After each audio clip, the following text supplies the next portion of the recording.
Today we have a news article in the Washington Free Press titled "Student Activist Targets Stanford Law School Dean and Revolt Over Her Apology, March 14, 2023." If you haven't seen in social media, gang, Stanford's been in the news. Stanford Law School. Stanford Law School, a classroom there, invited a appellate judge to come and speak to them. And while he was coming and while he was about to present, the students basically ganged up on him, started shouting at him and saying, saying some curse words. And then the dean came in and started talking and basically sharing to the judge that, hey, you've harmed these kids. You've done things in your court. And now the judge is just looking like, what happened here? I thought I was going to give a little speech. I was so happy to come and speak to the Stanford kids. And so this dean goes off on him, and he's just blown back, right? And the kids are throwing insults. And one of the issues is that he's a conservative judge.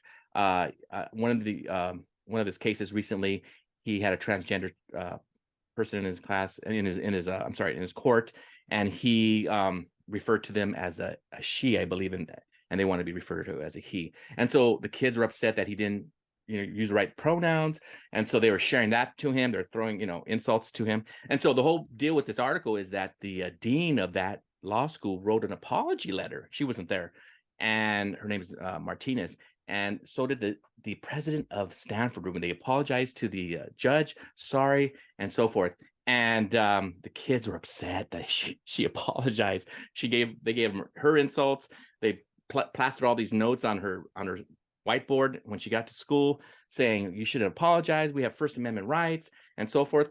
And so the blowback afterwards is that the kids have to go through like a half-day spring class where they have to learn about not only First Amendment rights, but what's appropriate in settings like this. And the dean that was there, the lady who spoke up and was telling the judge how harmful he was, she's on leave right now. So there's some consequences of it, Ruben. But this was major news, and Stanford, I think, got a black eye on it, and I think they deserved it.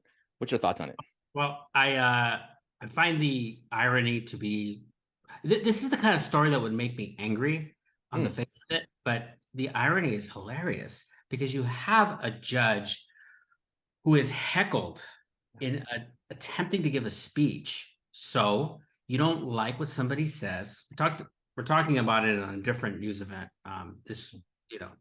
maybe this week, but debate it in a different forum or schedule a debate, but listen to somebody. Let them speak, and then they in turn will let you speak. But no, they heckled. And so, as is the right of any American citizen, the dean apologized. Okay? You don't like the apology? Don't throw a tantrum. That's her right. Okay? I didn't like the way my guest was treated. Okay. But then, in turn, these students protested the dean as she's trying to teach. She's the dean, right? Yeah, she's the dean of the whole law school. Okay. And Martinez. Martinez, yeah. So they did it wearing masks, and they did it silently. So they were protesting by wearing masks and staring out of their masks as the dean walks in to her teacher class and then walks out. They didn't say anything. Two things about that. One, why are you wearing masks? Aren't you proud that you heckled? This man is a tyrant. Be proud of your protest. But I think a critic might look at those masks and conclude you're a little bit ashamed of what you did. You're a little bit ashamed of shouting down this judge without letting him speak. Why are you wearing a mask? Two, it's funny that they silently protested, which is what they should have done with the judge. Let him talk and silently protest. Wear your mask. That would have been a nice protest and been a lot more accommodating to all involved. They're so mixed up. So the community was upset, though, Ruben. I mean, people who went there, alumni, were like, is this what we're sending our kids to learn this? And even the Martinez wrote a 10-page letter to the kids saying, this is not how we behave. This is Right.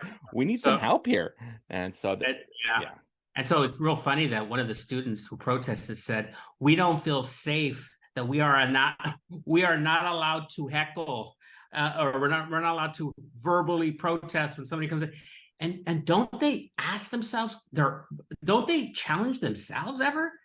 Wouldn't they ask a logical question like, "What about that person who's speaking? Do they feel safe?"